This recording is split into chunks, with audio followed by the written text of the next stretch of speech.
3, 2, 1. Do you like scary movies, Devin? Yes, I do. Well, then I have 3 simple questions. First question.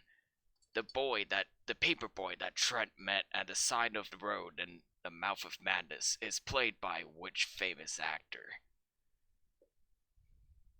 Shit, I should know that one. Come on. Think carefully. Think about a film in the early 2000s that people loathed him for.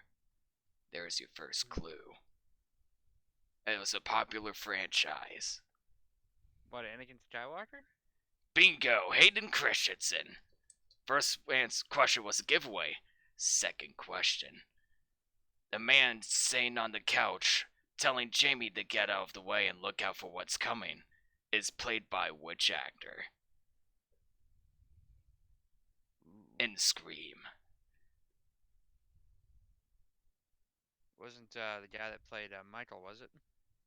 No, he was Jamie Kennedy, and it was funny because his name is Jamie, and he was I'm gonna kill you, Devin. Hello, everybody, and welcome to the latest episode, the first Halloween episode of Thursdays with Moire, Meta Horror Madness, where I chose 3 different, very meta, very strange and out there horror movies, one of which I reluctantly call a horror movie, but we'll get into that in a little bit. I'm your host, Ian Taylor. And joining me tonight, as always, is my wonderful co-host, musician, filmmaker, artist, and whatnot, Devin King. How are you doing tonight, buddy? Oh, I'm doing fine. And in case you guys needed any proof that we never do research prior to the show, there was a prime example there. Which, Yeah. honestly, I think we should quiz each other in advance, kind of like how our teacher used to quiz, just to make sure you actually watched and paid attention to the films. Hey, that's not a bad And idea. and maybe you notice some things. Usually when I like go for broke, I'll try to remember some random detail that stuck out to me. I was gonna grab a screenshot from Scream when he calls her Blondie, and was gonna make reference to the new film to say how do they predict it, just to make some wild claim Well, I based mean, on that. Bodies was inspired by Scream, so tons of movies were Oh, inspired interesting. by that movie, which we'll kind of get No, into. like the Blondie, the Marilyn Monroe movie was Oh. one of us. By the way, that's a discussion for another time. If you thought the film Yeah. was polarizing enough, well, it's polarizing in the Discord group. I Oh, personally hate it, and Stephen Darrow personally loved it, and Tad is very mixed on it. So that should sum up the channel's feelings on Blonde as a whole. and I'm impartial as of now because I haven't seen it, but I might change that rather soon. But We shall Devin, see. don't you want to judge a movie before watching it? Oh yeah, we do that all the time on the show. Yeah, exactly. Hey, wait a minute. We just kind of use these movies to confirm already deep held beliefs and biases. Yeah, just to We don't use it confirm to it. challenge our perspectives at all. We Somebody's still angry about my thoughts on Enter the Void. just yelling endlessly into the echo chamber. Well, it's not that I'm upset about your thoughts on Into the Void, rather than I can't play them back as of yet. Yeah, I am. Twitch, if you're listening to this, get off your asses, get our episode back, please. We are Yes, incredibly passionate about what we do. We are very busy people. I'm sorry I was literally a day late on updating the stream to YouTube. Please, if it's up there somewhere, please give it back to us. And anybody who's listening, feel free to yell at Twitch for us because we will yeah, keep spamming you until we get our episode back. So please, for the love of God. Yeah, apparently they updated their thing where they delete episodes after a week instead of 2 weeks, and they didn't tell us. yep. Well, they have a So habit of doing that constantly, but now that I say that, this episode will never make it to Twitch. It'll mysteriously disappear the following day. So, apologies in advance for getting everybody riled up. So, enjoy this episode while it lasts, everybody. First, before we start, I just want to ask Devin, have you seen any of these movies we're talking about tonight? oh, I've seen all three before the show. Obviously, I mean, I don't like to hop onto the show without seeing the films we're I talking about. mean, we'll If say you the mean previous have I week. have I seen them prior? You mean? Yes, sorry. Um, I've Pardon my seen French. definitely seen Scream prior. I have not seen In the Mouth of Madness nor Bodies, Bodies, Bodies prior to this. Ooh, Um, Before I ever saw Scream, and I'll get into this later, I did see Scary Movie. So that's we will hilarious. get to that discussion later on, which I'm pretty sure we all have Yeah, of seen that course. at the very What's least. up?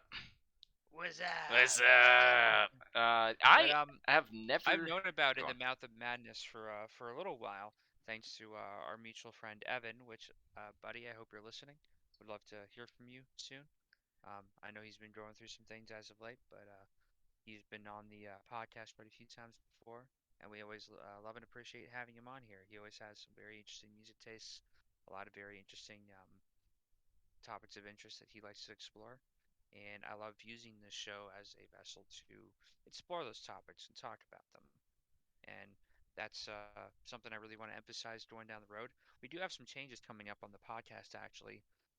We have a whole slate of episodes for this month of October, but we're going forward from there. We're going to be doing some changes on the show and the server, um, just in an effort to avoid burnout, but also introduce other kinds of content and other ways of interacting with us. Hmm. We are going to be cutting our episode input down to half, not stopping them, but honestly, for like the last 2 years, and this whole show started off as a pandemic project, and we literally had nothing better to do than watch movies while we were stuck at home, not working. Kept this thing. So it made sense that we would get together every week and talk about three movies every week. But Hmm. doing that when also having full-time jobs um, has been quite a lot. So what we're doing is we're gonna have just two episodes a month going forward. But in between them, we're introducing panel discussions and meetings like writers' room meetings if you want to join us there. And we're going to be doing lots of other really exciting stuff on the server, so stay tuned for that. We're going to be bringing more content out to you while giving ourselves just enough time to have a mental break and to really make these episodes as best as they possibly can be.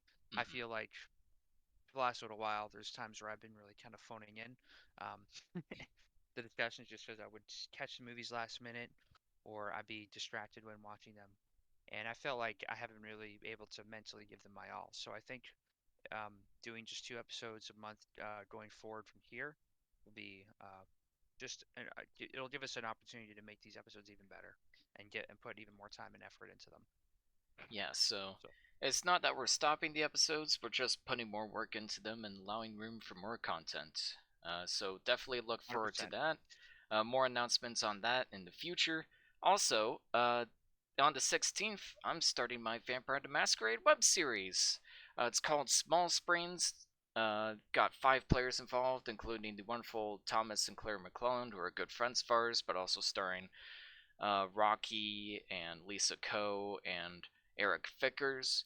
It's a series about a group of vampires that are brought to a small Colorado town called Small Springs, set in the mid 90s, and they are brought on to find a missing package. But unfortunately, as they were hired on to track down this package, they suddenly wake up buried alive. No clothes, no items, no memory, and worst of all, no package. So definitely stay tuned for that. We will.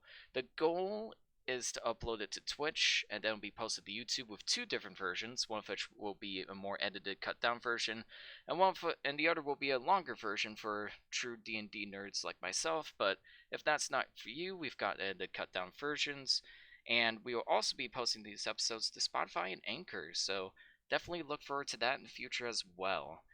Very excited for that. Slash terrified, but I'm looking forward to it either way. And players are just absolutely wonderful so far. So really Yeah, excited to get that story out it'll be there. really exciting stuff. We've recently wrapped up our Star Wars Fringes of the Empire Yeah, series, check which it out. was a long time coming. It got the last episode got delayed a few times, but I think it turned out really well. I absolutely had a blast with it. Oh, me too, And man. I have you to thank and to blame for my newfound interest in RPGs. Thanks to the show, thanks to the server. And we might be doing some more stuff in the future. I might be hosting mm, a campaign, no, but yeah. nothing official yet. We're just exploring ideas, but uh, really exciting stuff, and I'm really looking forward to it. Well, not just you, Steven.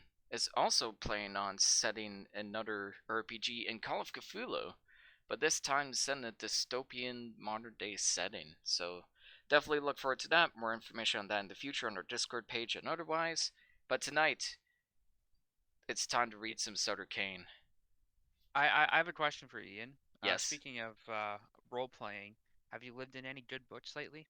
that is one of the best taglines in a movie. Can't just put that out there. That's an incredible tagline because it not only sets the mood perfectly, but also makes you think, what? Like, what does that even mean? Like, lived any good books lately? Like, it just kind of gets your head spinning about what the film is gonna introduce to you. Oh yeah. And loads of madness is what the film is about. It's directed by the great John Carpenter, the Mad Lad, the legend, the horror filmmaker aficionado. It is a early '90s film. I believe he just came off of Prince of Darkness, which was a bit of a flop, but it kind of gained a cult following over the years. So he really wanted to come down and make his true passion project, a homage to Lovecraftian fiction and a meta horror story in its own way. In the Mouth of Madness stars Sam Neill, Jurgen Prochnow, Julia Carmen, David Warner.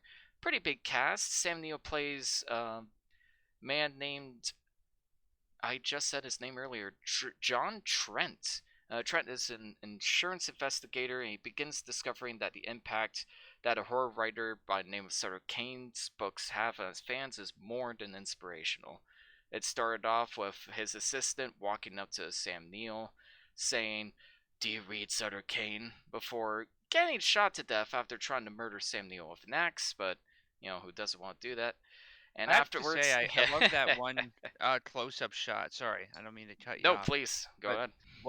when the publisher comes and like acts through the window, asks him, "Do you read Sutter Kane?" And then there's like that close-up shot of the eyes. I Yeah, don't know what's up with his eyes, but they almost look like there's like a split pupil happening there. It's wild. it's a But really cool contact effect, and the effects and makeup in general in this are like it's not quite the Thing caliber, but that's such a high standard to meet, and it's definitely really effective in its own right.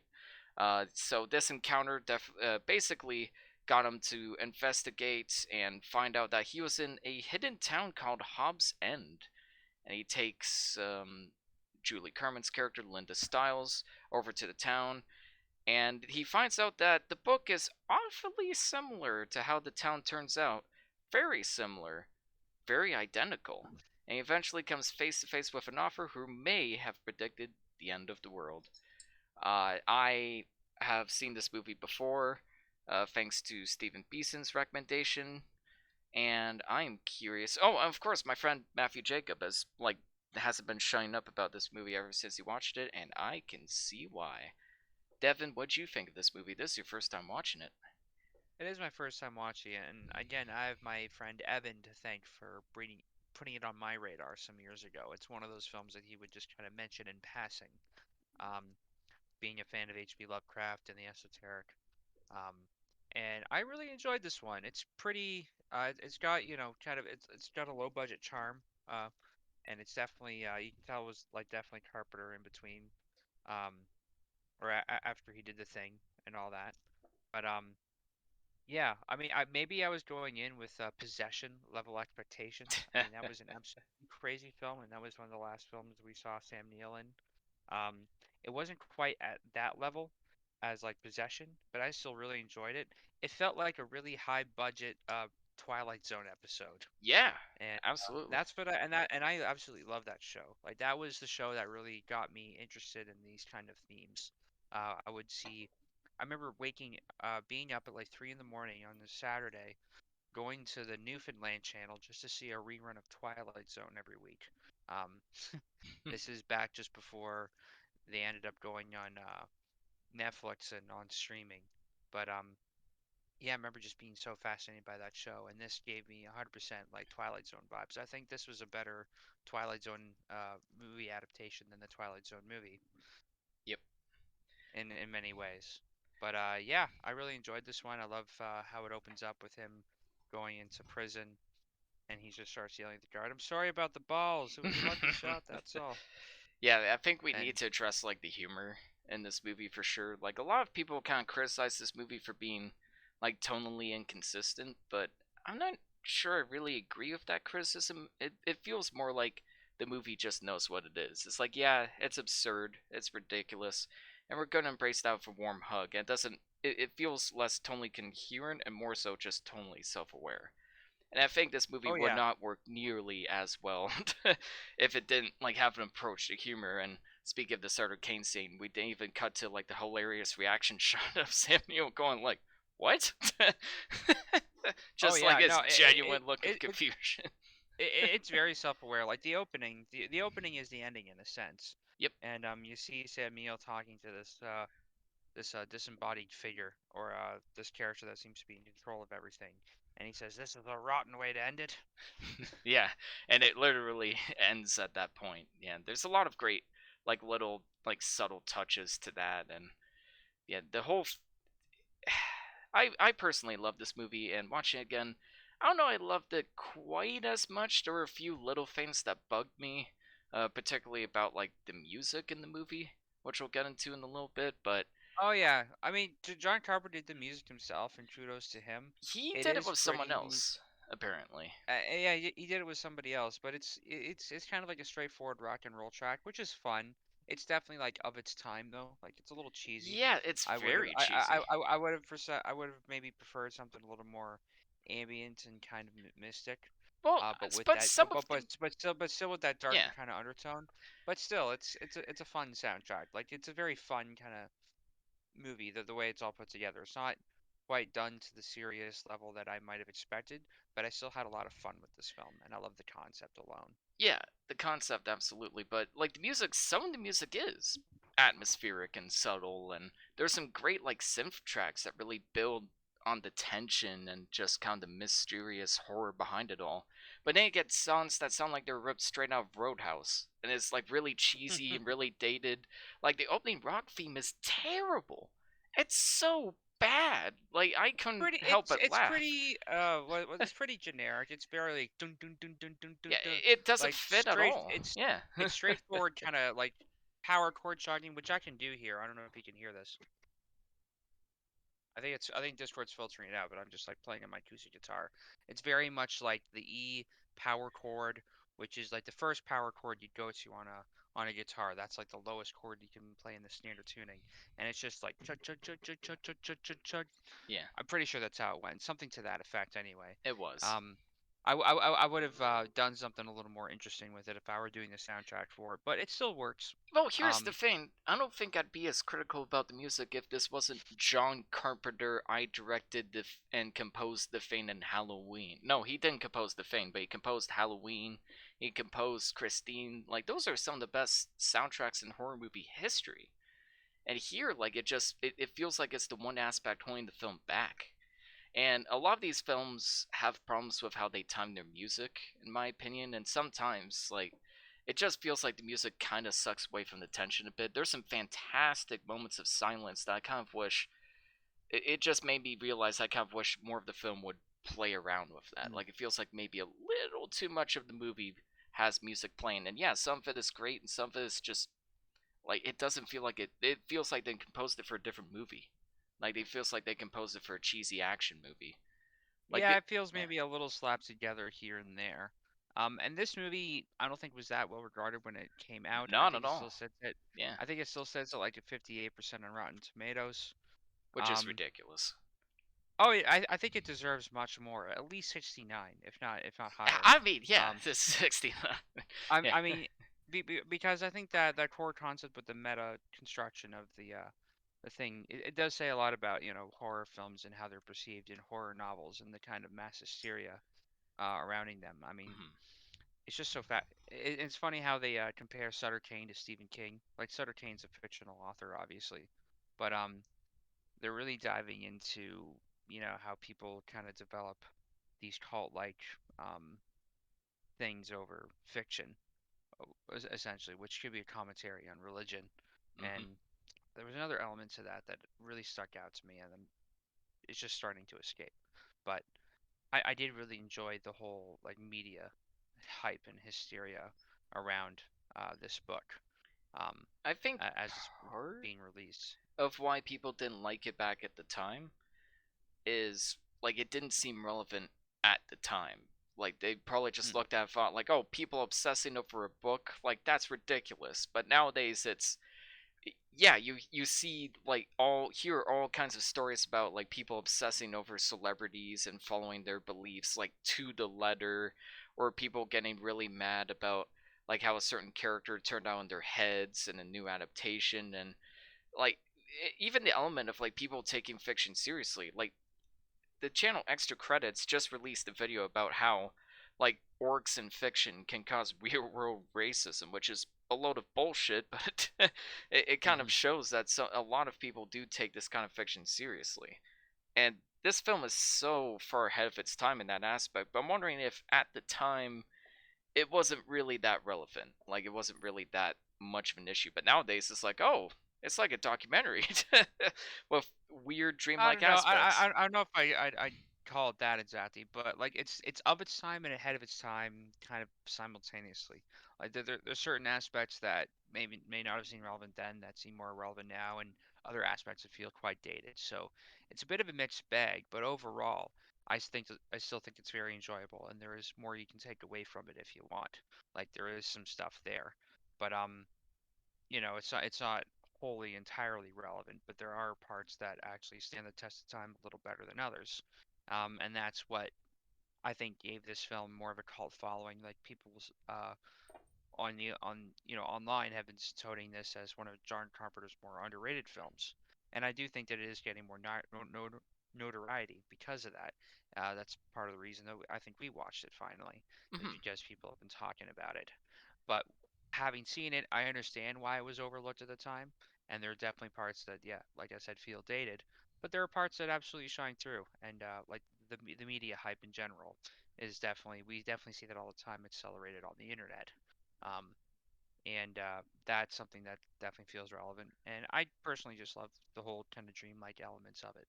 These characters kind of being trapped in this fictional town, and this writer kind of manifesting these things. It's really cool. It's really interesting stuff, and I It's a love great this concept. kind of Yeah. yeah. I love this element of the horror genre where it's not just visceral jump scares, but more cerebral and more uh, Yeah. psychological. That stuff is really is a lot more interesting to me.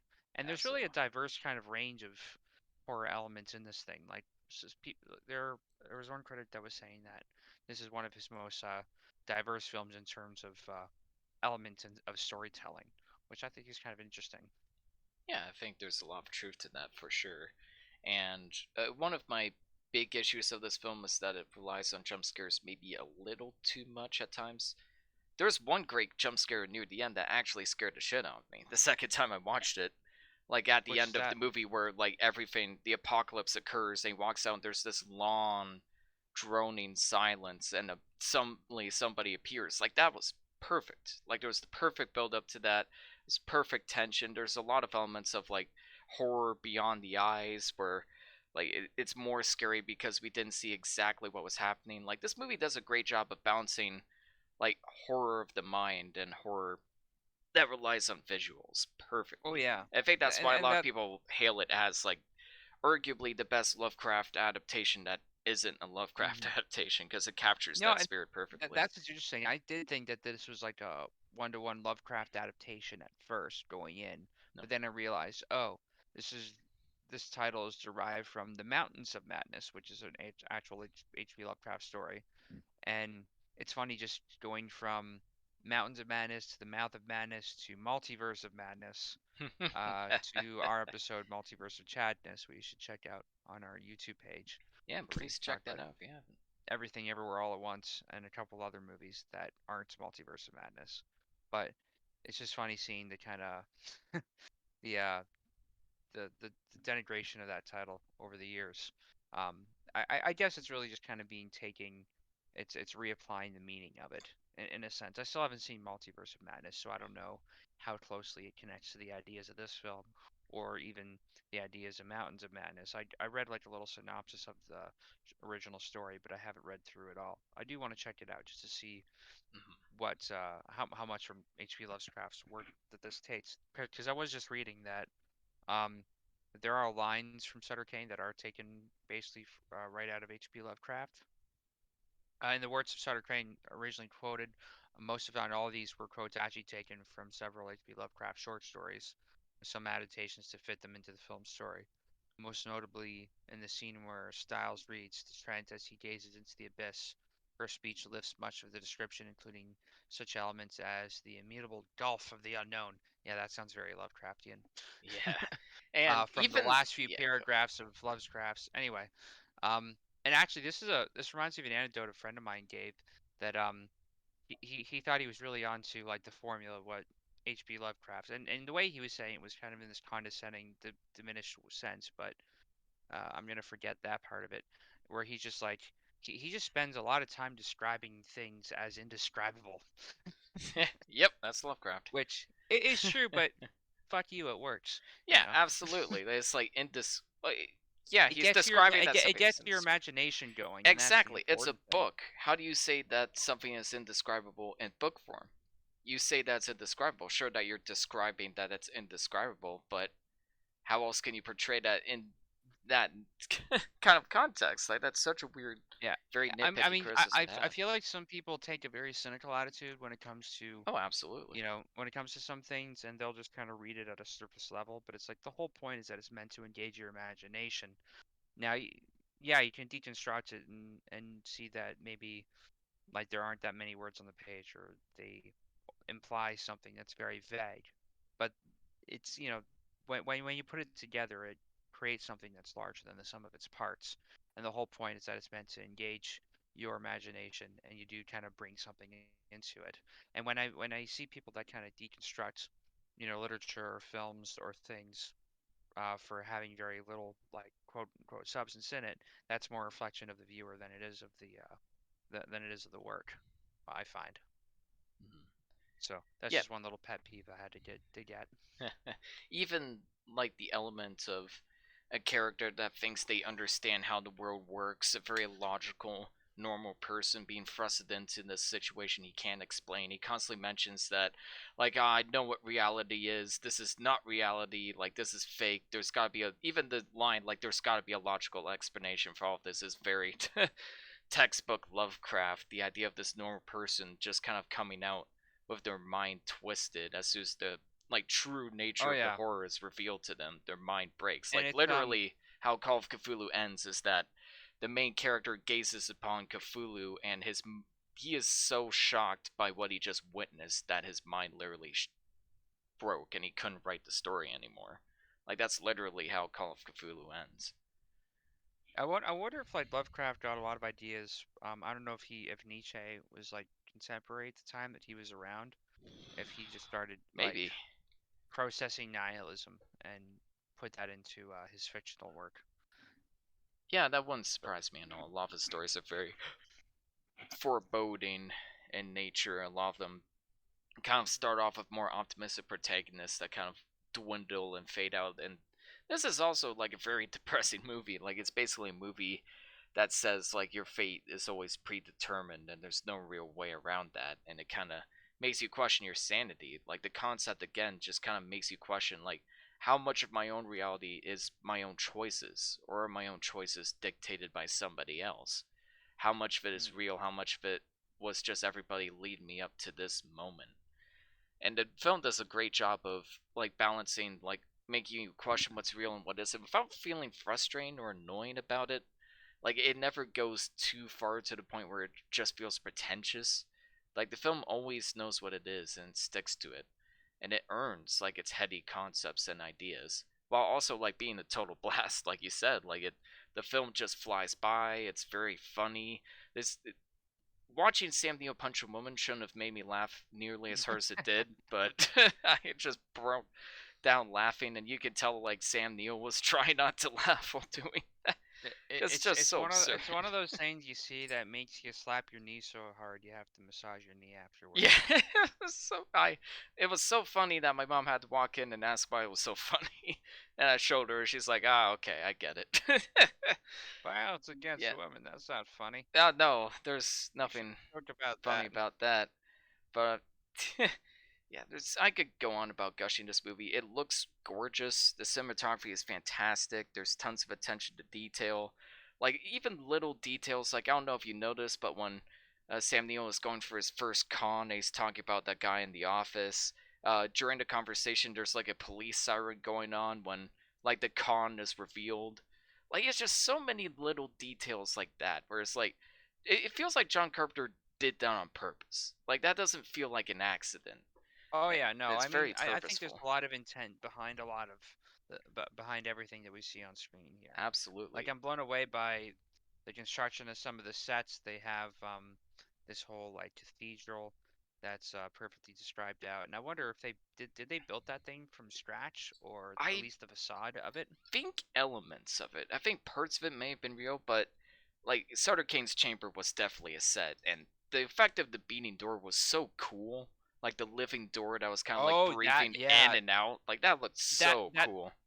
that gave me Possession vibes. Not to spoil anything in Possession, but It kind of reminded me oh of the Naked Lunch, like the living yeah, typewriter. I was also gonna say like Cronenberg with his like living TV set or living typewriter. Um, Very. there's always some inanimate object that seems to breathe like it's alive that shouldn't be, and it always creates this unnerving effect that I don't know, there's maybe a life in these objects that we surround ourselves in that we don't recognize or realize, and it's kind of this intrinsic it's just intrinsic fear that we have perhaps. But yeah, I was just so fascinated by it. I'm completely blanking out on what I was thinking about. There was something I saw in this film. I'm just like scrubbing through trying to figure out what I saw that I wanted to mention, No, that's and fine. I'm just filling the void meanwhile. But no, this was such a fascinating film. I'm really glad that I did see it. Um, Yeah, there's lots of great effects. Like I love the effects of like the deep ones. I love how it's like kind of a subtle decline into like the fish monsters. Like that was perfectly handled, and like even like the hallway of monsters was really cool when he's escaping at the end. And the way the monsters are lit, like I feel like they could have looked really fake and tacky if they were shot in a way, but like they're shot in darkness with just the right amount of lighting to highlight like the freakier parts of their bodies, and there's lots of close-ups and cutaways at just the right moment. Like it's just so perfect from a filmmaking level that makes you wonder why the music is so hit and miss. But I already complained about that, so enough about that. Let's uh, talk about the ending. I The just like the most talked fact that about part of the movie. he also made some music himself. That's just cool, like a cool additional thing. Even Oh, if I it's not agree. the best, it's serviceable for the film, which That's is true. what But all it needs to be. his sound again, his soundtrack for Halloween is one of the best horror movie soundtracks ever. It's just true. Like that was made in the '70s, and that movie was shot in this. That movie had such a low budget that they had to use a Star Trek mask for Michael Myers. Like the Oh, guy and it clearly has a works. lot of It works. It experience. became iconic for that reason. Mhm. Oh, another fun fact I just remembered about. There's a scene where she swallows the keys, Yep, and apparently they recreated them out of pasta so that she could eat them. that looks And so convincing though.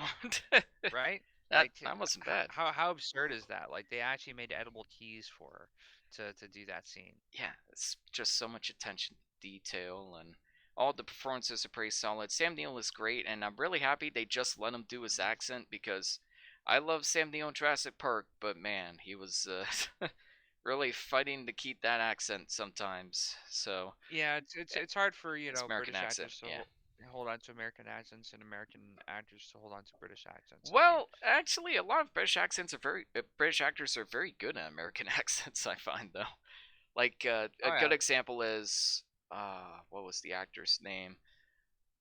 He was in The Irishman. He was in the new cooking movie that came out. Stephen Graham, like that guy is so flawless with his American accent, and it's yeah, it depends on the actor, but I kind of find that a lot of British actors can do American accents better than American actors can do British accents.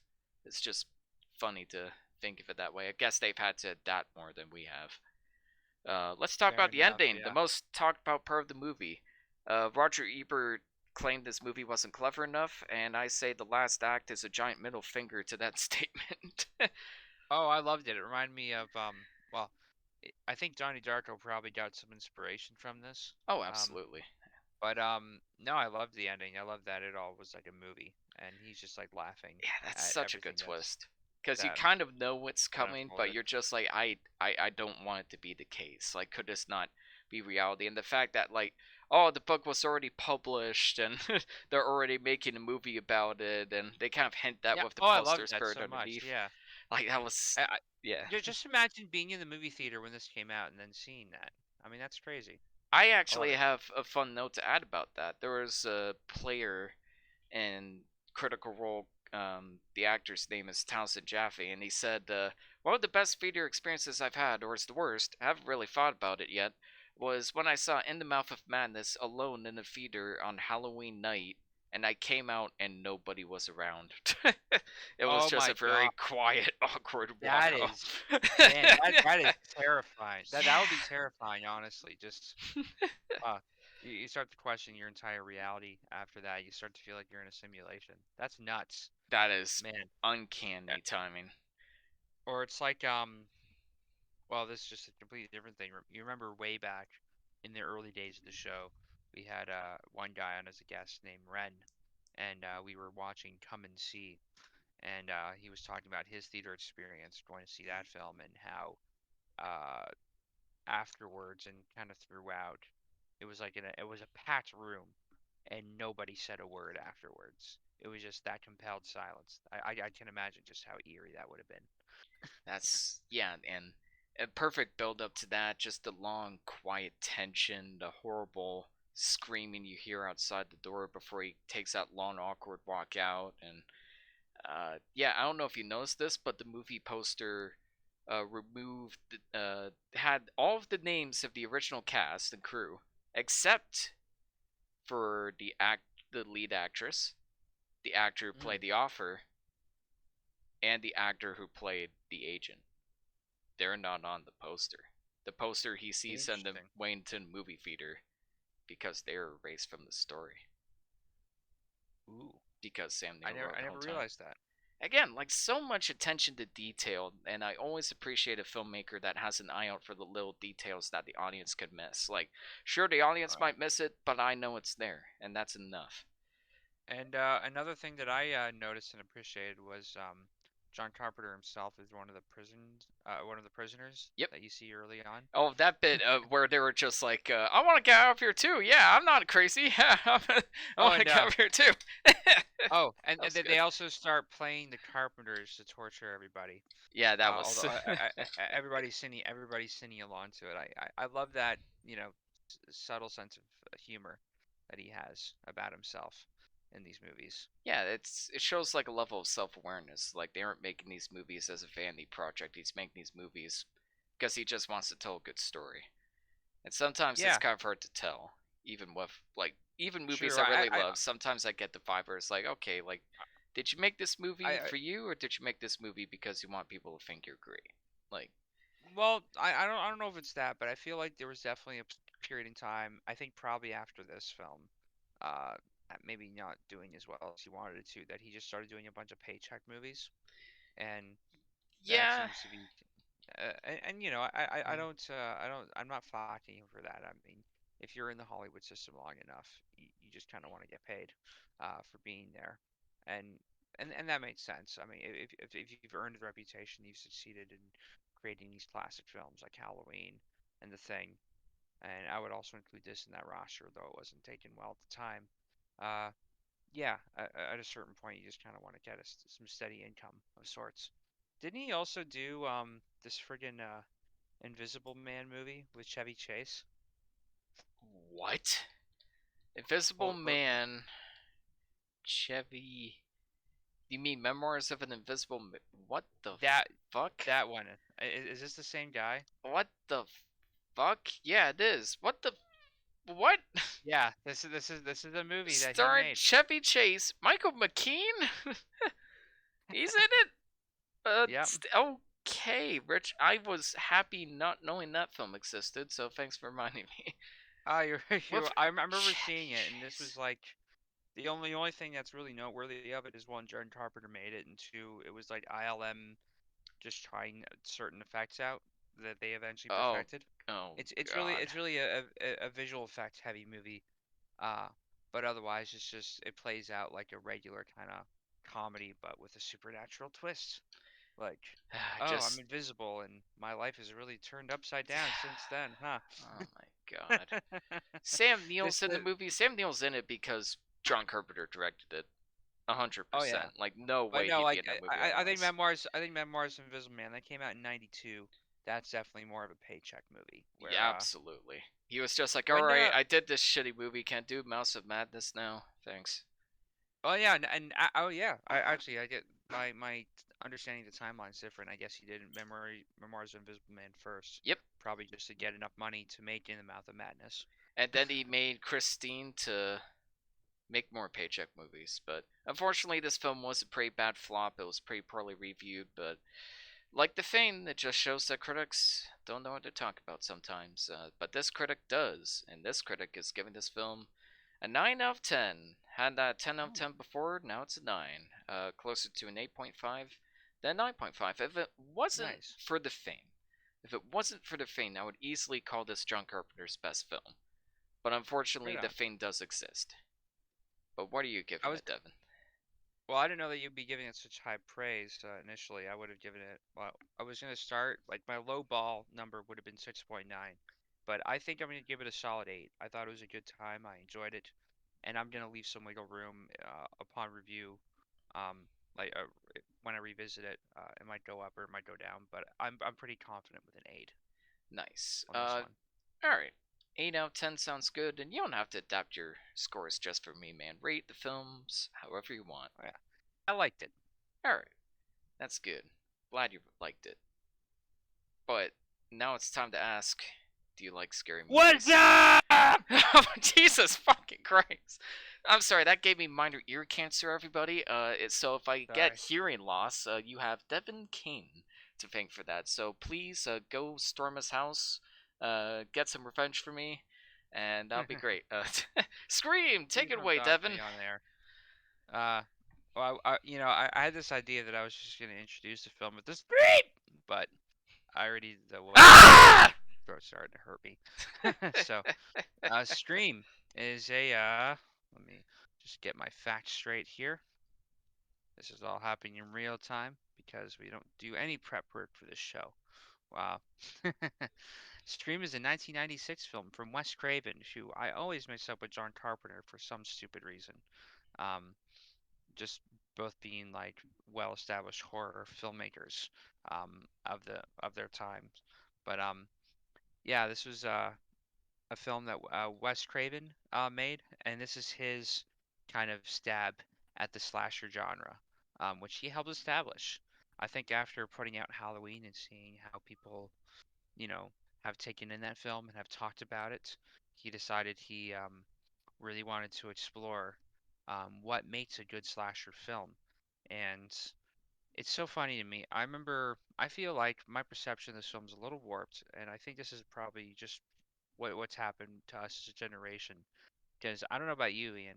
I'm pretty sure I saw Scary Movie first, like the parody of this, and then going back and realizing that this is more of a straightforward film, but also it is already a satire, and just the fact that they made a parody of a of a film that's a satire. satire It's is hysterical. mind numbing. Like, well, it's just so stupid that it works. And unfortunately, the parody film genre has kind of gone downhill. Thanks to Scary It Movie. had a Yeah. resurgence and then it had a decline. Um, thanks in part to this film. I think this is what kind of started that whole trend back up. Um, I guess the joke was lost in some people, so they just had to make it a little more obvious. It definitely would have gone over my head at the time, considering I was 1 years old when this came out. What, you can't But understand a movie when 1 year old? Come on, man. Get I'm real. sorry, I'm not well You're not baby versed in genius? metafiction, and no, unfortunately. Damn. But no, going back and watching this is really interesting. Well, one, it's hard for me to not think about moments in a scary movie when watching it. But two, I think this film absolutely still holds up really well, and I love just how aware it is of audience expectation at every turn. I mean, this has been said a lot, but it absolutely holds up. Like that opening scene with the conversation with Drew Barrymore. and that whole conversation that they have keeps you on the edge of your toes the whole time. Um, Although when I look at that opening text, I can't help but think of "You wouldn't steal a car." Yes, thank you. I could not It's help but literally think the that. exact same. Like this was the '90s, and text editing, digital editing was all new, and there were just these certain tropes that they had with editing back to the '90s with text. And I remember just really nerding out about this stuff for a while because I really loved that kind of frenetic editing style that they applied to these things. But this film is completely a product of that, and they really took it to like the next level. That whole trend probably died with that whole PSA of pirating movies, Just which became I always such a find joke at that point. hilarious. But Stream kind of started that style, that style, I think, or at least it's probably the most notable element of it. But I feel like I'm all over the place. I can't help but think about a scary movie when watching this, but I still think it's a great film in and of itself. And the commentary it makes about horror films and how it twists people's perception and expectations, even in the real world, it has some troubling implications. Needless to say. Nice. Well, I would start off by saying I don't think we would have had Galaxy Quest without this movie. Like this Wow, movie that's has interesting. very heavy Galaxy Quest vibes, like how they're both kind of like loving satires and homages to the genre while also being pretty good genre movies I in of I themselves. never made that connection. Holy shit! Wow. Yeah, So and the fact For, that for, it's for for like those who it's don't know, yeah, go on. Galaxy Quest is literally one of my favorite films ever made, period. It's one of the films that I saw when I was a kid, loved it. I barely even knew what Star Trek was when I saw it, Yeah. which is also funny. It's like I saw Scary Movie before Stream and I saw Galaxy Quest before Star Trek. But um, even if I wasn't fully up to snuff with what it was satirizing, I still loved them regardless. And yeah, Galaxy Quest is one of those few films that I've watched consistently from childhood to adulthood, and it just got better with time. Um, yeah, no, I think that's absolutely valid that connection because Galaxy Quest is like a very loving homage and satire of like sci-fi and the fanatic culture that surrounds it, Trekkies and everything. Like it makes fun of and shows respect to them in equal measure. I feel like this does that with horror films and horror fanatics. Although the stakes or the implications of it may be a little more drastic or a little more serious. Well, the thing Well, is, like, they're basically in an actual slasher movie while also kind of like poking fun at the slasher genre and kind of being a bit self-aware about it. While Galaxy Quest, they're in a actual sci-fi movie, but they're a bunch of actors. Whereas this is like they're in this horror movie, but it's a bunch of like horror movie nerds. And like even like the movie worker character, like Jamie, the guy who works for the movie store, and gives like all the information about horror movies. He reminded me so much of Justin Long from Galaxy Quest, and they both kind of saved the day in a way too. Like their knowledge kind of ends up saving like the main characters at the end of their movies. Like it's weird how many similarities with Galaxy Quest in this movie are. that This is so wild. I can't believe I never made this connection before. That's awesome. Yeah, Wow. and this is my first time watching Scream, and it's pretty good. I am gonna preface that I'm really not a fan of the slasher horror movie genre, but this film was a blast from start to finish. Does it deserve a 4.0 on Letterboxd and like such a high user score on Metacritic? No, absolutely not. But I really Oh, enjoyed the film regardless. I think I disagree with you. I think that this film, just for being as self-aware as it is, I think it is deserving of the praise that it's gotten.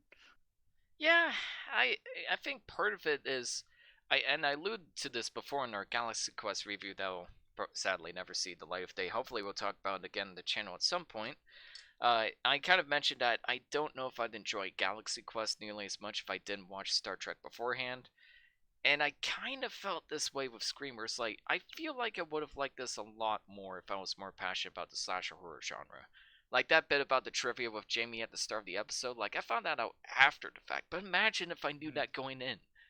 Imagine, like, if I knew that going in, I'd be like, holy shit, that's so clever and hilarious that Jamie is telling Jamie to look out behind him when somebody is behind him in both movies. There's a lot of moments like Yeah. that where it's like I feel like this is supposed to be a reference to something I'm not understanding. I Or feel like this is a or joke about something I don't really get. Like I or think it the maybe that's fact part of that it. Wes Craven, his cameo in this is Okay, that was Wes Craven. Exactly. Like I thought that was that Robert Englund. That oh shows no, my that knowledge. so Wes Craven as it has a cameo in his own movie where he dressed up as like Freddy Krueger but as a janitor, and I think that was hilarious. Yeah, It's but one of those thing things is, that I you, didn't you even don't know that was notice Wes at Craven. first. Yeah, I thought that was Robert Englund, but I was also thinking, wait, like Robert Englund isn't this old, so apparently that's Wes Craven. I mean, I'm pretty sure that Tim. It's gotta Um, be. yeah, but Now I imagine. and the fact that that's reference to his own film, Nightmare on Elm Street, possible Oh foreshadowing. yeah, that was. It was just like a lot of the. I gotta stress, like probably the best part about this movie is that there is not a single ounce of cynicism in it. Like it never talks down to the horror genre and never pretends that it's above other horror movies. It's less of a look, horror movies are dumb, right? And more of a yeah, horror movies are kind of dumb, but you know what? We love them, you love them. Let's all enjoy them together, shall we? Like it feels like a welcome celebration and kind of like a wink wink nudge nudge. Like there a whole movie centers around like a bunch of kids like drinking and having fun and watching movies they love. And this movie feels like it was made by like-minded people. And I really appreciate that. And that's something we don't get enough of. Like these honest I kind of used the term homagity before, where it's like it's a parody, but it's also like a loving homage made by clearly It's made not by people passionate about the genre. it's not a cynical parody. It's Absolutely. very competently made and very like it's the people that make these things making fun of themselves, and it's not like yeah, it. I think it's absolutely on the level. And I know my friend Garrett, who is a certified horror maniac. He is all about the slasher films, and he has all like the paraphernalia and things. And so my fascination or my appreciation for the genre uh, came a lot from him. But he also is a huge fan of this film. Shout out to Garrett. Nice. And that's something we don't get enough of anymore. And argue was only really replicated with Galaxy Quest and recently maybe Everything Everywhere All at Once. But that was more so like paying homage to those films instead of being like an outright parody of like Carol or Ratatouille or anything along those lines. That's the only example I can really think of. Everything else is just they just take the easy route of like looking down upon it, and it comes across as like really insecure and pretentious. Whereas this is Hmm. such a refreshing breath of fresh air. It's like we're not above horror movies, we just know how silly they can be. And But we're gonna enjoy it anyways. and I like the fact that some people still just saw it as a straightforward slasher, like the meta stuff just went over their heads. And scary the people behind Scary Movie just capitalized on that. Mhm. I'm not gonna shut up about that movie. I still think it's hilarious, I haven't seen especially. it, unfortunately. Yeah. Oh, you have. Oh my I've God. I've Wow. seen the sequels to Scary Movie. I've never seen the original. Oh, I'm you so know what? sorry. I will say the first Scary Movie I think I saw was the third one. I will say that. Okay. And then I went backwards and saw the other two, which were a little raunchier. Honestly, after three, they kind of got really shit. So I've Although heard. some people say that the third one is crap. Like the first two definitely they definitely had a little more Panache. gonads than the other ones following. And then the parody genre really died. I kind of want to see a resurgence in parody films. I'm not gonna lie, but Yes. I want them to be like good, you know? But they need to be like this movie, where it's made by people that find the genre that can poke fun at the genre, but it's also extremely passionate about it too. Like, don't just make a And good parody, make a good movie. That's kind of what Edgar Wright did with like the Cornetto trilogy. Like there were parodies of the genres, but they were also made by somebody that absolutely loves the genres. oh yeah, it's someone that it really knows what they're doing with the camera and can tell jokes visually and can really utilize the whole cinematic um, plethora of techniques to craft that story while perfectly, making fun of it at the same time. Hmm. Where a lot of comedies are, kind of lazy and a lot of just improvising in terms of the filmmaking. But But no, yeah, Edgar just Wright follow really knows how, exactly. how, how to construct. comedy visually Just rather than just through dialogue. give it some real effort and elbow grease. Like this is Exactly. like we said, it's a very well made movie. It's very well shot. Like there's a lot of great use of space and like how they'd use like foreshadowing in the background. Like you'd see like the news fan open and shut in the background, but that's kind of like subtly planting in your mind like, oh, this is going to come back later in a way that isn't really obnoxious or annoying. Like there's no moment where a character is just like, oh, I'm doing this thing to highlight this part of the environment. All right, I'll go back to the normal plot now. Like it feels very natural, like how the characters interact. Like the news store opening is just a person moving in and out. The the lady, I forget her name. I'm sorry, I'm terrible with names. The blonde girl. What's her name? Drew Barrymore? Not Drew Barrymore. The friend of the main character. Oh, Rose. okay. Rose McGowan's character, I think. Like her character, just like she isn't just opening and closing the trailer door for no reason. She's closing it because it's open, but it's like subtle enough that it kind of gives you a bit of knowledge about what's happening without being in your face, and that's really, really clever. I will say, and this is a bit of a controversial take, I hate the music in this movie. I hate it. It's so bad. It's so constant. 90% of the movie is music. Why? Like, there are so many moments in the movie that could have been filled with much more tension and horror if they just turned down the music for a few minutes. If they just let silence play out a little bit longer. There's one scene where music is used well, and that's the first time Nev Campbell gets a phone call from Matthew Lillard. Like he turns out to be the guy, like the accomplice to the red herring guy that wasn't actually a red herring. We'll get into that in a bit, and Uh, it's purely silent.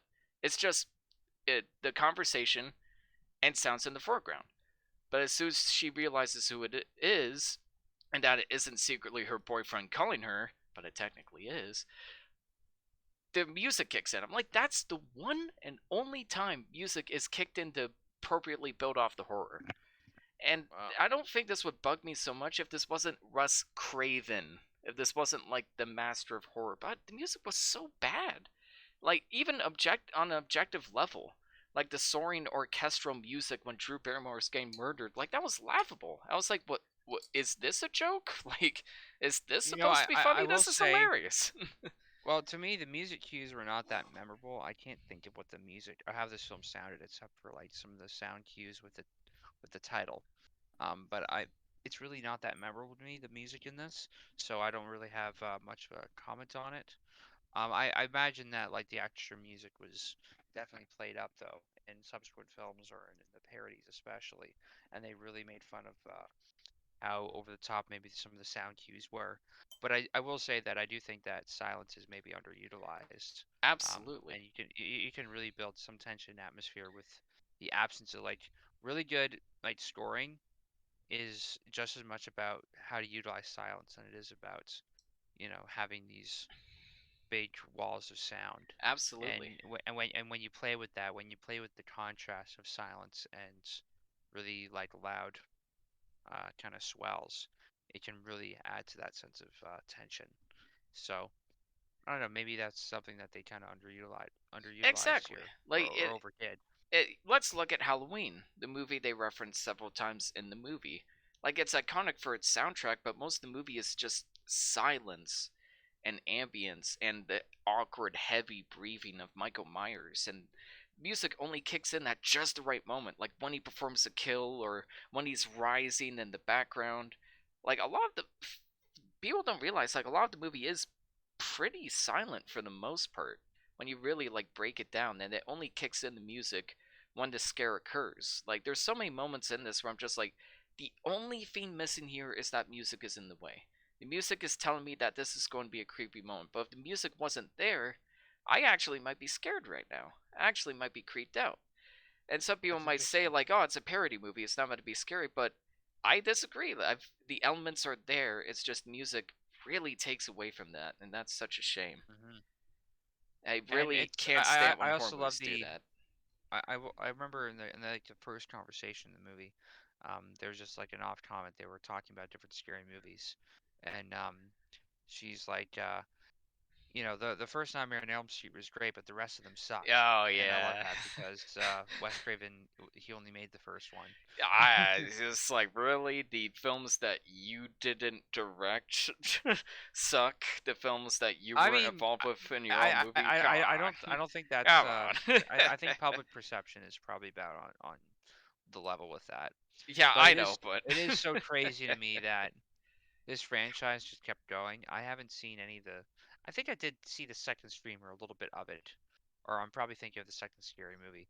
Um, I always mix those up, but I'm surprised that this franchise has gone on as long as it has. Like he made oh yeah, 4 Scream movies total there's a new for one the that came last, out and there's a new one. from the And director of again, Ready I or don't. Not. Oh, interesting.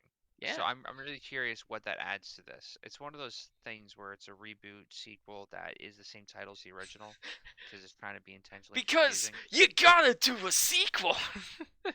Gotta Oh do a yeah, sequel, baby. the irony of that is so delicious. So I am curious to check them out, but I really hope that they don't become derivative.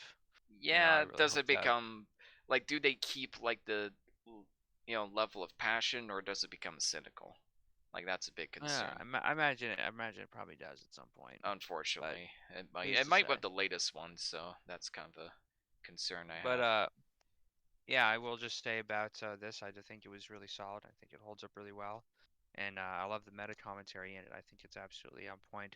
The whole scene where he's describing the rules of being of surviving a horror film is never have sex, you know, Yeah. and never go drinking. Then everyone just starts cheering their bottles, which I love that scene. That scene's That hilarious to scene me. is so accurate too. Like if you've ever like had like a drinking party and you watched a movie, like a lot of it is just like, oh boo, oh yeah, God, yeah. My favorite bit was obligatory tit shot, and then it like cuts to like the girl stripping, and then it, like cuts back to her to it literally cuts to a tit shot, and then it cock blocks you because it cuts back to the guy watching the movie being like, ugh, oh God, what is it? Like you're kind of like ruining the buzz here, man.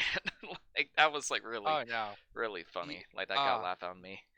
you have to see what they do in Scary Movie with that scene. Oh my I mean, God, it's great in Scream, but what they do in Scary Movie, just I'm I'm looking not gonna forward give to it it. away. it. Just And yeah, a lot of it's like a lot of the performances are pretty solid. I do have some issues with like some of the writing behind it, like uh, little nitpicks, like how did okay, like how did the main character think that her boyfriend, in the span of 5 seconds, got all the way around to her front window, undressed, and came to the door? Like, why? What reason does she have to accuse him for that? Because he has a cell phone? It takes more than 5 seconds to go around a house, climb up a window, and there's a literal reason for that. It's because he has an accomplice. Law-abiding citizen. Sometimes it makes more sense to have an accomplice. Sorry, just gonna eh. squeeze that in there.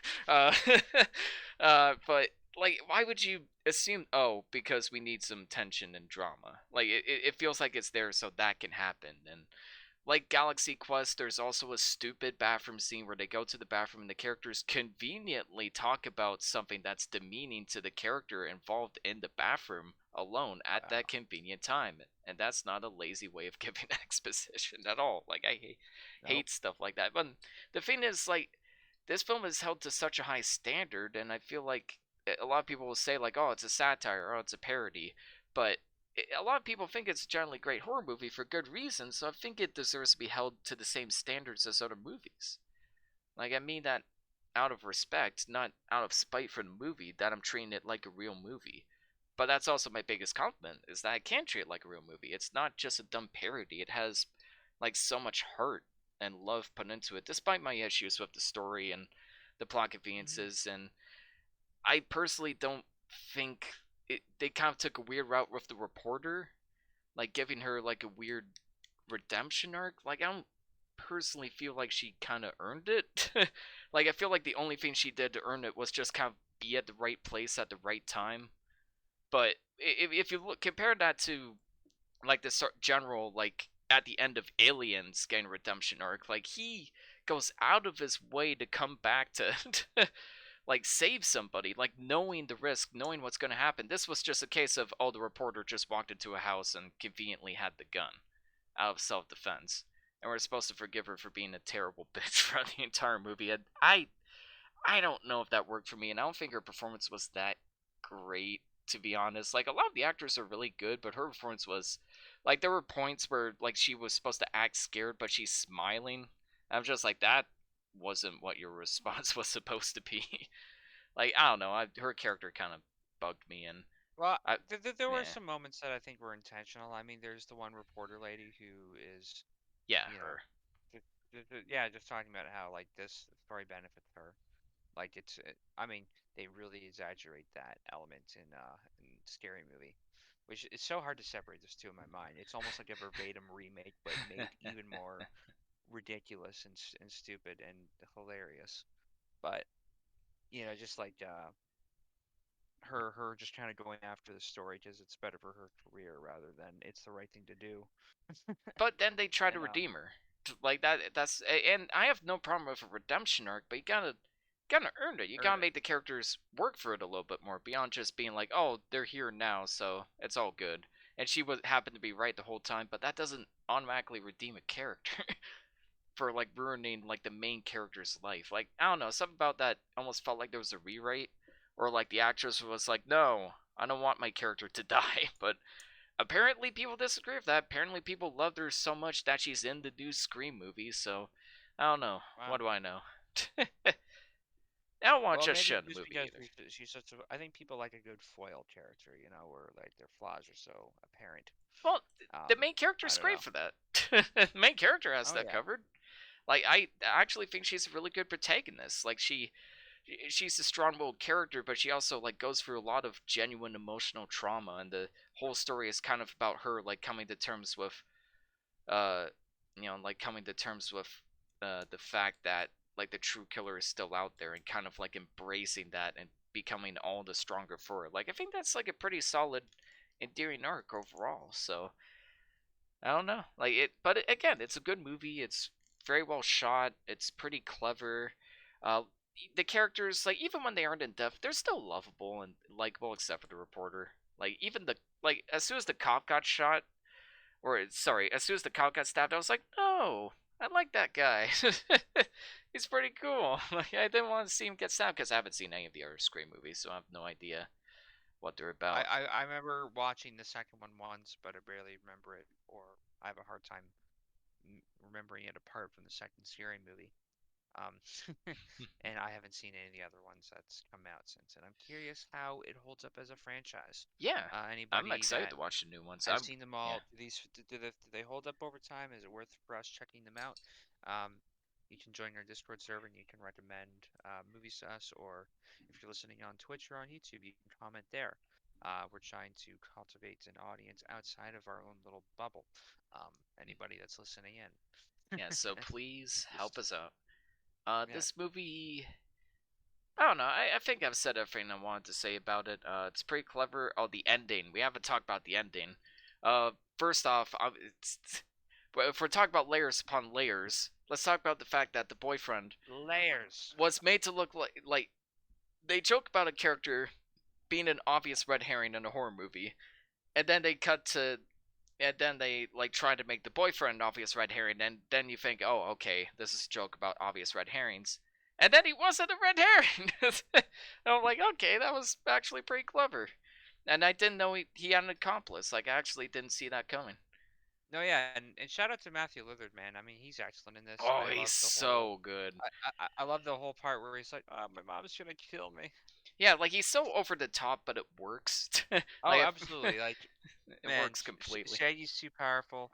Also, I don't know if you've ever seen this little movie called 13 Ghosts. He has an appearance in that, and he's easily the best part of the movie. Yeah, Um, and yeah, like, that and Tony, he's that and Tony Shalhoub. It's a pretty mid-tier like horror movie. I'll be honest, but I enjoyed him in it. That's like the one thing that I remember about that movie really enjoying.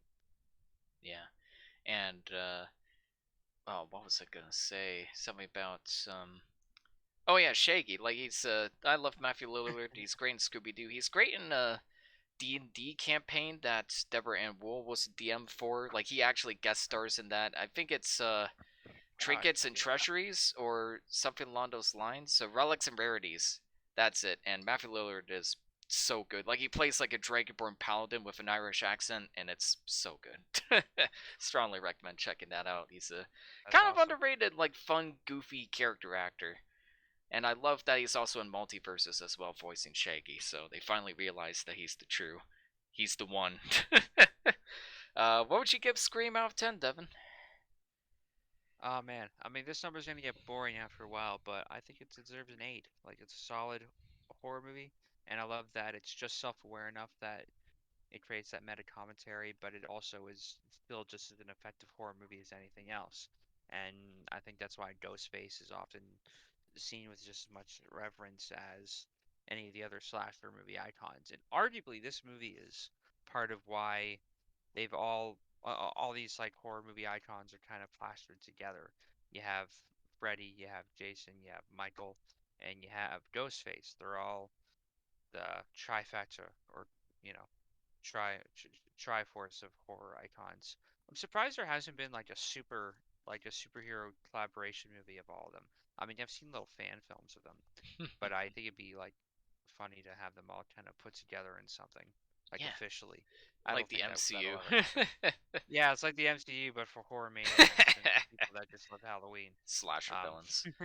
but yeah, Uh, it tends to be part of the decor. Like I've seen these like paintings or tattoos of just these horror icons of their masks all put together, and just these really terrible tattoos that people get on their like bodies. Like, oh cool, you like horror movies? Awesome. nice. I'm giving this one a 7.5 out of 10, closer to an 8 and a 7. I have some issues with like the writing and the music, but it's still way better than it has any right to be. Feels like a genuine love letter. It's incredibly well shot. The performances are pretty solid, and of course, like the cleverness behind it is something to be admired. I think I need to do more research on the genre, maybe come back to it. Maybe then I feel like I'd love it a bit more, but as it Mm, stands, I'm comfortable giving this one a 7.5. nice. I feel like this show would be better with more research done. Period. Yeah. Or maybe people gravitate to the show just for charming personalities. I don't know yet. Well, We're somewhere between Red Letter Media and Come Town, um, and yet we're neither of them. Well, I think we have a habit of gaslighting each other. And speaking of gaslighting, let's talk about bodies cubed, or bodies Ian, times you're three, so toxic. or bodies, bodies, bodies. Oh, this movie. Why don't you introduce this one? Bodies in the Bodies at the floor. I was Bodies, thinking or that. Bodies X3 is it's a 2022 movie directed by Helena Regin, or Regin. I'm not sure how to pronounce this. I saw this little snippet of interview that she did. Apparently, this is only her second film, and I was quite impressed with it. I know Steven had reviewed this movie before on another podcast, Traitor. Um, but yeah, no. Uh, Hark! Shout out to him. He decided to not be on this week for some reason, probably because he plans to be on for the next 3 weeks. So I'm guessing that's a very abundant workload. But actually, can we bully him to be on here last minute? I really want to get his thoughts on Yeah, this. Just I'm gonna try and get him on here, but I make no promises. Try to I'm stall if you can. yeah, I'm gonna get him on here. All right, hang on. At least join in for bodies, bodies, bodies, Yeah, we're letting the bodies hit the floor, please, and please, yeah, please. let's just beg him. I'm gonna keep saying please until he comes. Anyway, it's a 2022 movie, um, which the very first shot, I gotta say, I was already tempted to give this movie a 10 out of 10 just from the very first shot alone. Well, what was Um, what was the very first shot? two girls making out. Oh yeah, well there you go. I mean, any movie that we are not No. filthy degenerates. We swear we are. Oh We no, are not gaslighting. We are not. We are not responsible for hate crimes. Hey, Steven, how's it going? Good timing Steven, to how you join in. doing? I'm fumbling my way through this introduction, but I'm giving this movie much praise for the very first shot, which Oh was yeah, literally no, which was it's almost enough to give me a 10 out of po- 10. poetic cinema. Um, Exactly. Hardcore Brexham. Steven, do yes. you want to take this away? No, I mean, I had not even planned to show up tonight. You Surprise. guys tagged me in the Discord, so I'm a little bit unprepared for this. You've You been could do it. summoned. You know what? This is right on par with where we are right now, anyway. So, Absolutely. Bodies, bodies, bodies. bodies cubed. It's Bodies times free. bodies times three. It's a 2022 movie. It is released by A24, starring Amanda Stenberg, Rachel Sennett of Shiva Baby, Maria Bakalova of Borat, Very subsequent movie nice. film, who is an actress nominated for both an Oscar and a A Razzie Razzie. in the same year. Damn. Wow. Worst on-screen chemistry with Rudy Giuliani. Wow. And Pete Davidson, and it's about a bunch of 20-something-year-old white people. Gen Z, well, millennials. well, not What? not white people, but liberal first world problems kind of people, and they're all at this big Rich mansion. bitches. Yeah, yeah, exactly. The bougie, um, and they're Bad all at a bougie. mansion. Yes, Yeah. exactly. The and house party. Yeah, Pete and they got a Davidson house with party and a the most hurricane, punchable face. and oh no, someone is killing them one by one. This is like this is like Gen Z Scream. It's Yes. like Michael Haneke's Funny Games by way of Spring Breakers. That's a oddly Quite good a comparison. Yeah, no, it's a pretty damn good film, and I had a lot of fun with it. And I've been shamelessly promoting the fact that I actually reviewed it already, Sure. so you can hear even more of my thoughts on the Little Rock Movie Tavern Talk channel, which is Initial Reaction by Tavern Talk. No spoilers here, but I loved it. I thought it was a great movie. Uh, Um, yeah. I thought it was very sharp, very funny. I thought, it has a hard task where it's trying to lampoon sort of social media culture and Gen Z and all of this like lingo and characters and not do it in a way that feels like old man yells at cloud. No, but yeah, yeah. From what I remember, you saying about it and talking about like Gen Z, I'm like, oh, they're gonna talk about hashtags and all this fringe, no, it's interpretation of stuff. way But smarter than that. no, it's way smart. It feels grounded in reality, but it does feel like modern kids that are on these platforms. But it does feel like real people. They No, don't and I feel. mean, I'm 27. How old are you guys? I mean, like Twenty. I probably know the answer to this, but go ahead. I'm gonna be 26 tomorrow. Hey, Wow. happy birthday, Thanks. Devin. Yeah, I'm 27. Okay, so can we just all like collectively agree that we know someone like these characters? This Oh, movie is 100%. in this movie. Yeah, you didn't tell me this was secretly a documentary for Fanshawe College students, Stephen. Yeah, Oh, no, I right. feel I like mean, there's been a false advertising no, there. this is 100% like Frosh Week crowd college kids. Yes. 100%. Oh oh my yeah. God. Like Pete And Davidson, No, I mean, especially. I think we all know a Pete Davidson. oh, Just that idiot that 100%. can't keep his mouth shut. He I, keeps I, like I lived apologizing well, for saying I, stupid Pete shit. Davidson. I lived on a residence at this college, and I always called it a luxury shithole because it was a brand new building, and there was a bunch of kids who were all somewhat well off. I just managed to get myself in there, but all they did was fucking party all year, uh, and fail their grades while spending For a ton of money me, on alcohol. no, I mean, for me, Pete Davidson is in that sweet spot that James Franco was in for Spring Breakers, where it's like I'm normally not that enamored with his performances, But here he's great He's because so he's funny. just playing Yeah. himself. Yeah, he's so perfectly cast because He's he perfect. just plays Yeah, the he works. douchebag. He plays himself. It's like, I like to fuck because that's the energy. That's You the know, I energy. put out Yeah, there. I'm all about Yeah. that energy. Yeah, there's so many great quotes, and this like Oh no, the whole segment where they're like talking about hate crimes was so funny. Like a lot of like great little banter in this that feels the like really foot funny. soldier of white supremacy. Oh my god. What are you doing? I'm staying safe because it looks like you're grabbing a meat cleaver. Look for my boyfriend. Boyfriend? That's the first time I heard you call him that. Don't be a bitch. Like, I'm not escalating. You're holding a knife and you're moving your hands while you talk. Like, that whole. There's so many great bits where it's like, is this improvised? Is this written? And apparently, a lot of it was actual dialogue. A lot of it was actually written, apparently. No, Like, the very little of script it is was. fantastic. It's Yeah. very funny. It's actually funnier than it has any right to be. Yeah, Because I exactly. remember I remember seeing the trailer and I was kind of like, this looks okay. I kind of, this looks maybe a little too on the nose, and Little then I cringe. watched it Yeah. and I was like, oh, holy shit, this is hilarious. Yeah, I couldn't stop laughing at certain scenes. No, and- it's yeah.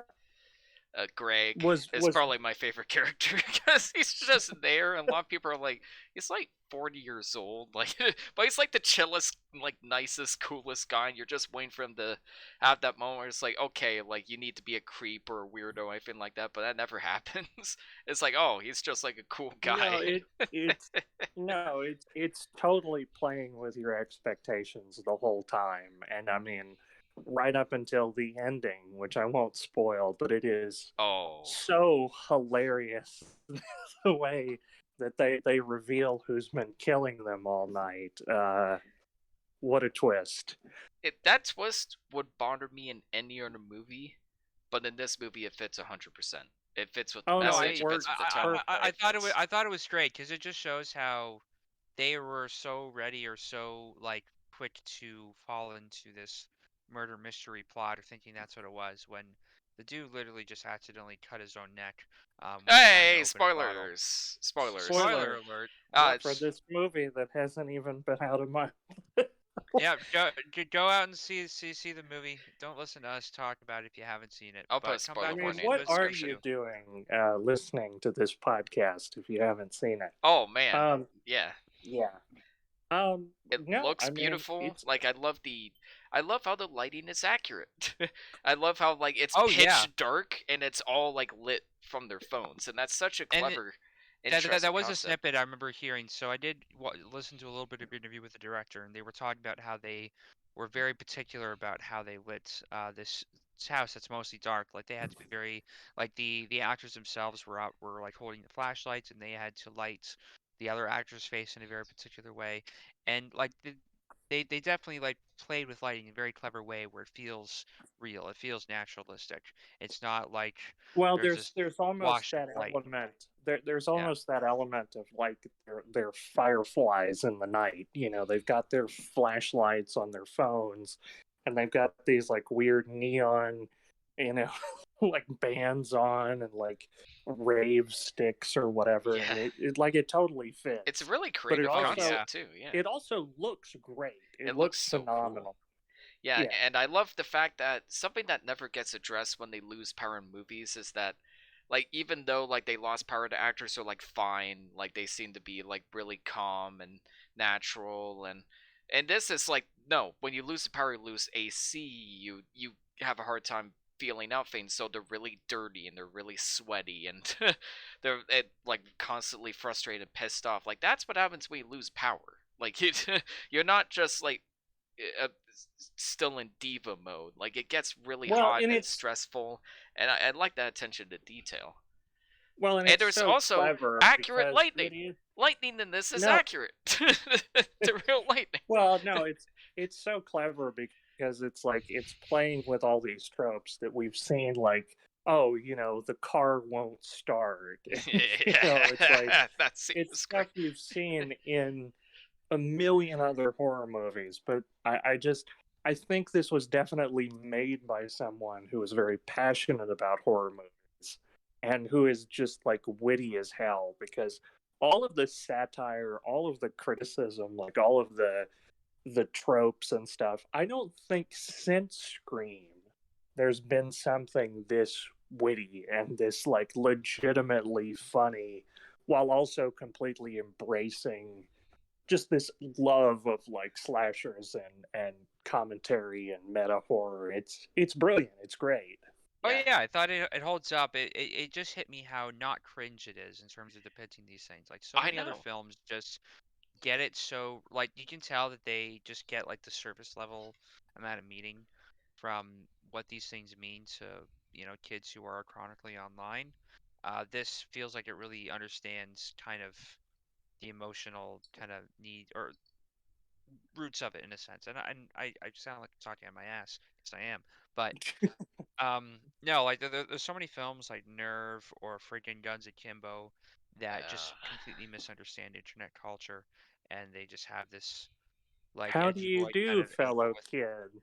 exactly Exactly. where the director, she's in her 40s, but I feel like she really understands kind of where these kids are coming from, and understands maybe how they work with internet culture a little bit better, and they probably contribute a little bit input as well, but it feels a lot more grounded.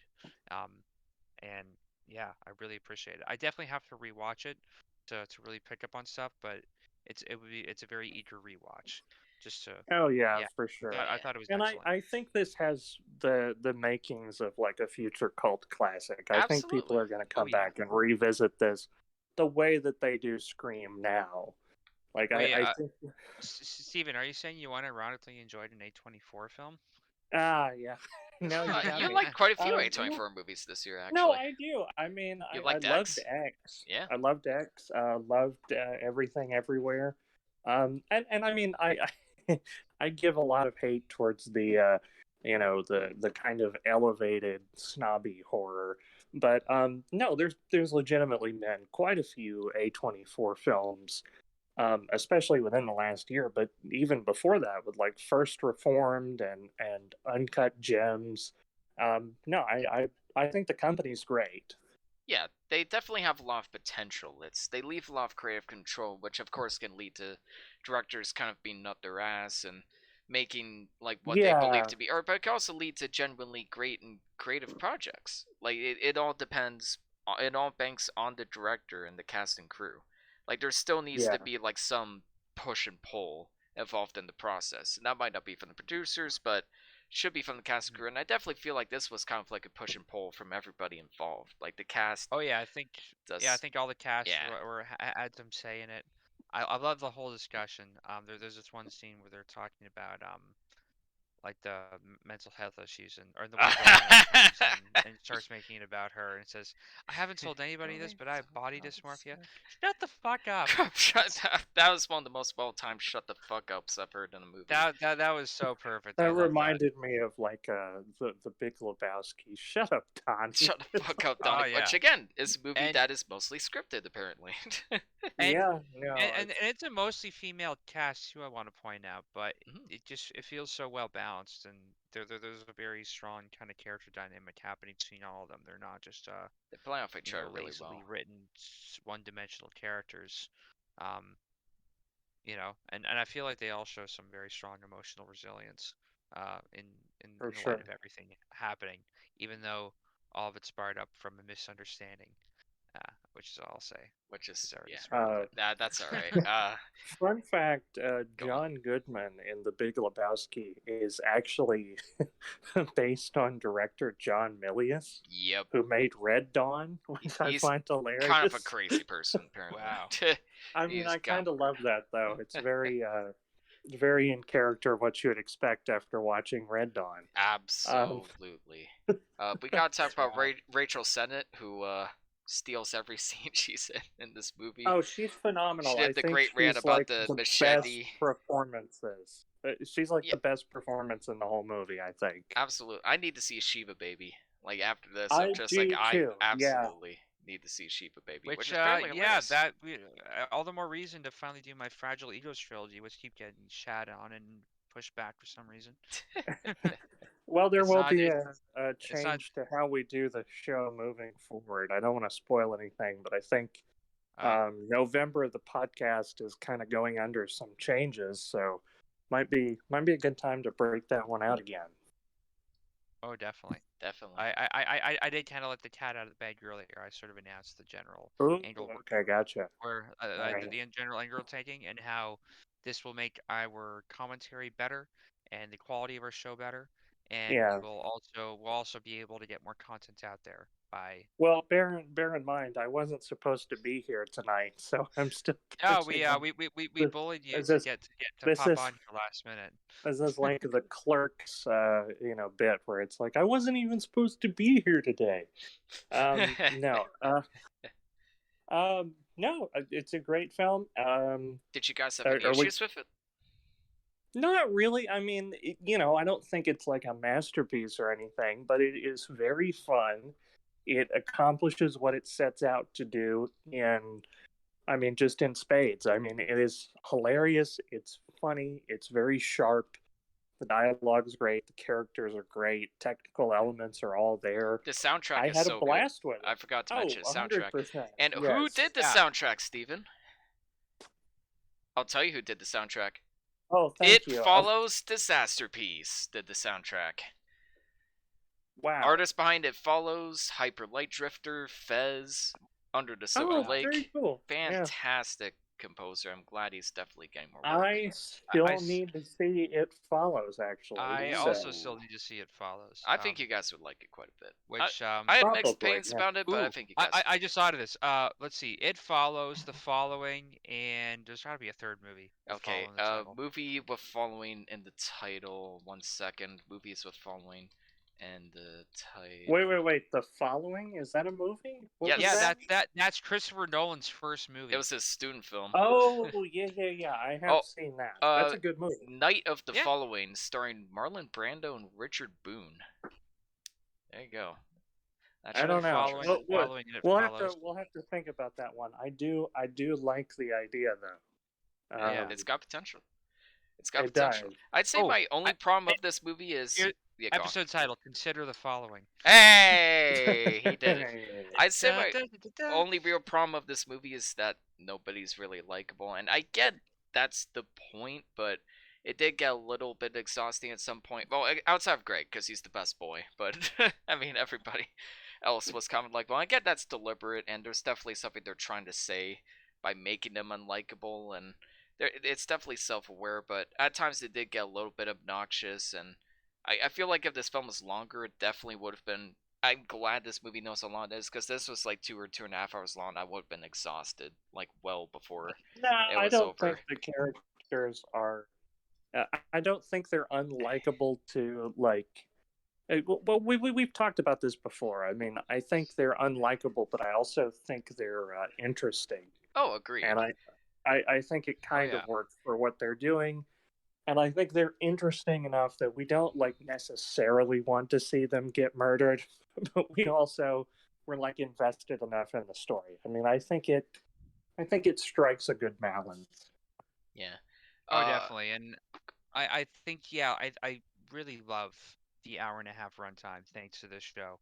Like, it's such an underrated runtime these days. I feel like movies feel like they have to be 2 hours long. No, you can tell a nice, tight, cohesive story in 90 to 100 minutes, and you're golden. Like, and this movie is a great example of that. Yeah. For sure. I don't really have any other issues, really. There's like minor, like I don't know. There's like minor, like weird. It's a little rough around the edges. Technically, there's like a couple of weird lighting issues, but it's so pretty much nitpicks outside of that complaint. And I don't know if it's really complaint yet. It's just if I had to really, like, I don't think it's like a masterpiece or the best film ever or anything, but it's great. And we haven't even talked about the fact that this film isn't really getting very good reviews. Like, it only has like a 69 on Metacritic, like a 3.4 in Letterboxd. Nice. The user scores for IMDb and Metacritic are really, really low. Like, I think it only has like a 5.0 user score on Metacritic, and yeah, I don't know. I think this film's kind of better than that, man. Like, I really went into this movie expecting absolutely nothing. 86% certified fresh on Rotten Tomatoes. So. Yeah, but I mean, Aquaman does too. That has like a 55 on Metacritic. that movie deserves 100% on Rotten Tomatoes. I mean, though. So, if we're being honest, this film was a pleasant surprise. It's great. It's hilarious. Very clever use of satire, and the ending somehow saved the movie when it should have destroyed it. So I'm giving this one a great out of 10. Uh, Oh, might I'm even also. be in my top 10 this year.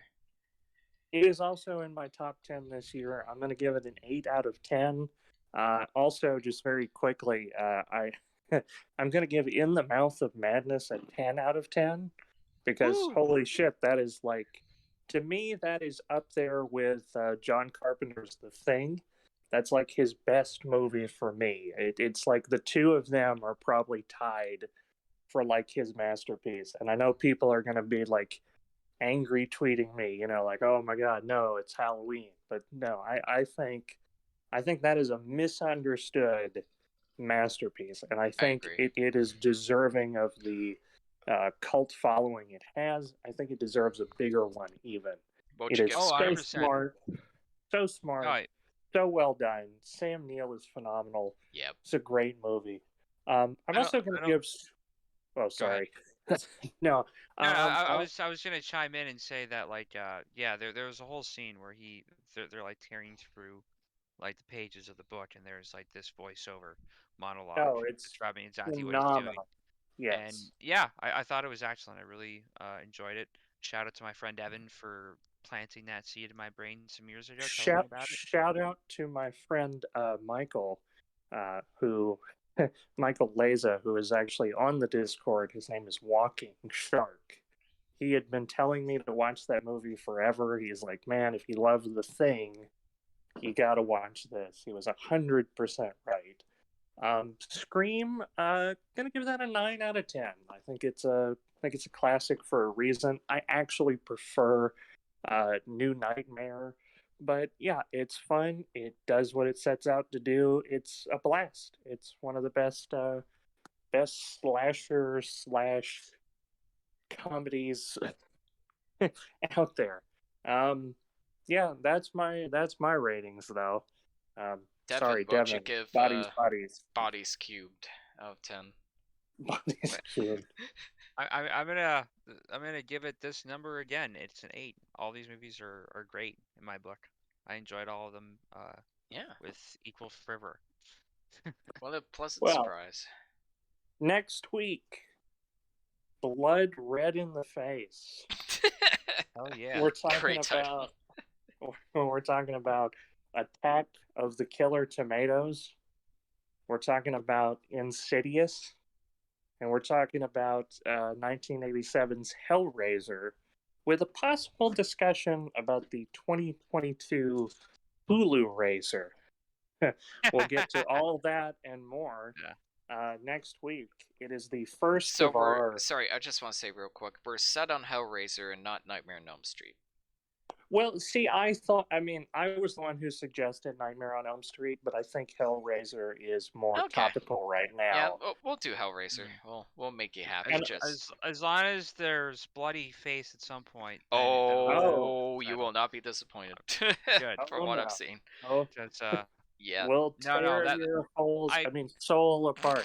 I'm just hoping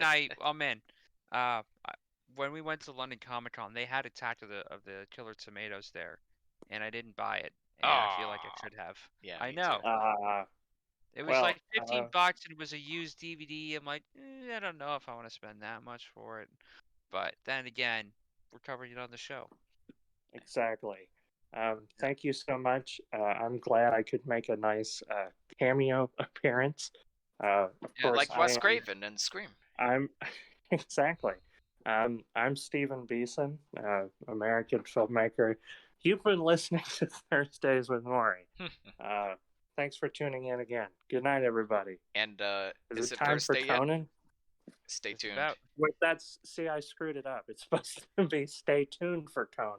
Stay tuned for Conan. Yeah, no, I screwed it up. Anyway. And stay tuned for my day off.